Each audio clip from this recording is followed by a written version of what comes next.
10 คำเตือนสติจากภรรยาแจ็คหม่าผู้หญิงที่ครอบครองผู้ชายฉลาดไว้อย่างอยู่หมัดคำเตือนสติจากภรรยาของแจ็คหม่าถึงคุณผู้หญิงทั้งหลายฉันกับแจ็คหม่าเป็นเพื่อนนักเรียนสมัยเรียนมหาวิทยาลัยหลังจากจบการศึกษาเราก็แต่งงานกันแจ็คหม่าไม่ใช่คนรูปหล่อเลยออกจะขี้เหร่ด้วยซ้ำแต่สิ่งที่ฉันประทับใจในตัวเขาก็คือเขาสามารถทำอะไรได้มากมาย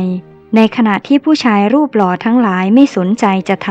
ำฉันไม่ได้ตัดสินใจผิดธุรกิจอาลีบาบาของเขากลายเป็นสิ่งมหัศจรรย์ในธุรกิจโลกออนไลน์ใครๆก็เรียกเขาว่าเจ้าพ่อของการก่อตั้งธุรกิจสร้างความภาคภูมิใจให้แก่ฉันเป็นอย่างมาก10 ข้อต่อไปนี้อยากนำมาฝากสีภรรยาทั้งหลายลองพินิจวิเคราะห์ดูกันเผื่อจะเป็นประโยชน์บ้าง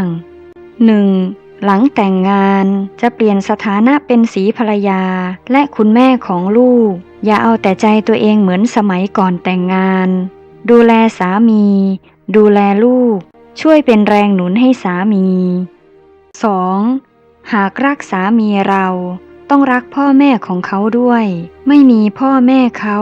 ก็ไม่มีสามีให้เรารักอย่าเอาทัศนคติหรือการกระทำของพ่อแม่สามีที่มีต่อเราไปเปรียบเทียบกับสิ่งที่เราได้รับจากพ่อแม่บังเกิดเกล้าของเราเป็นอันขาด 3. ร่วมแรงร่วมใจอย่าถามซอกแซกทุกแง่ทุกมุมบางสิ่งเป็นนโยบายหรือวิธีส่วนตัวในการทำงานของเขาไม่จำเป็นต้องอธิบายให้รู้ทุกเรื่องคอยให้กำลังใจและคอยให้ความช่วยเหลือก็พอคอยใส่ใจแต่ไม่ใช่จุ้นจ้าน 4. สามีที่ถูกคุมยอมคุณด้วยปากแต่สามีที่ถูกรักยอมคุณด้วยใจรักเขาเข้าไปเถอะอย่าคิดแต่จะคุมเขาให้อยู่หมัดยิ่งต่อหน้าในกลุ่มเพื่อนผู้หญิงด้วยกันภรรยาที่ดีจะไม่นินทาสามีตนให้กับคนอื่นฟังเด็ดขาด 5. อย่าคิดเปลี่ยนแปลงเขาแต่สามารถสร้างแรงจูงใจให้เขา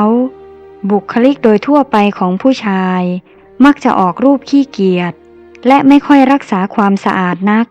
งานเล็กงานน้อยในบ้านไม่จำเป็นต้องยัดเยียดให้เขาทำปล่อยเข้าไปใช้ความสามารถในเรื่องทำมาหากินให้เต็มที่ดีกว่า 6. พอสามีกลับบ้านภรรยาก็ควรอยู่บ้านสามีกลับบ้านคงอยากเห็นหน้าภรรยาอยากได้ยินเสียงภรรยาจงคุยกันด้วยความเข้าอกเข้าใจกันแต่ไม่ใช่ได้ยินแต่เสียงบ่นของภรรยา 7. อย่าเอาความสงสัยของตนเป็นจุดตัดสินอย่าคิดเองเองเด็ดขาดอย่าเอาความสงสัยมามโนเป็นเรื่องจริงนี่จะเป็นแรงกระทบที่ไม่ดีต่อสามีและคุณก็คือภรรยาที่ไม่มีความมั่นใจในตัวเอง 8. อย่าทำตัวเป็นตัวเม่นหากทำตัวเป็นตัวเม่นคอยทิ่มตำสามีไม่มีสามีที่ไหนอยากอยู่ใกล้คุณหรอกเหมือนไฟกับฟางหญ้าอยู่ด้วยกันไม่ได้ 9. อย่าเพียรตัดพ้อต่อว่าสามีตนเองและห้ามด่าทอสามีเด็ดขาดยิ่งตัดพ้อต่อว่าสามีมากเท่าไหร่ก็ยิ่งสร้างความไม่พอใจให้ตนเองมากขึ้นเท่านั้นและการด่าทอสามี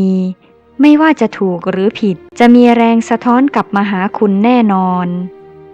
10. ความรักเปรียบเหมือนเม็ดทรายจับต้องได้แต่ผูกมัดไม่ได้อย่าคิดแต่จะล้อมจับสามีล้อมจับอาจได้ตัวเขาแต่สู้ได้ใจเขามาครองจะแน่นอนกว่าสอนลูกต่อหน้าคนอื่นได้ลับหลังคนค่อยให้คำปรึกษากับสามีห้ามฉีกหน้าเขาต่อหน้าคนอื่นเด็ดขาดผู้ชายที่ทำมาหากินอยู่ในสังคมสิ่งที่สำคัญที่สุดคือหน้าตาและศักดิ์ศรีของเขาและผู้ชายทุกคน